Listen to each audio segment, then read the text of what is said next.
每年农历腊月底，独龙族迎来了一年中唯一的节日，也是他们的新年——开昌洼。封闭隔绝的环境形成了独龙人崇拜原始自然、万物有灵的信仰基础。嫖牛祭天是每年开昌洼最隆重的典礼。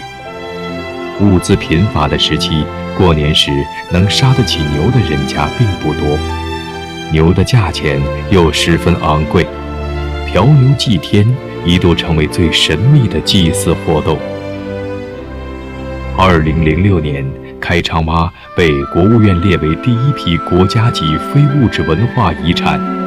现在，出于对生命的尊重，嫖牛祭天逐渐变成了历史。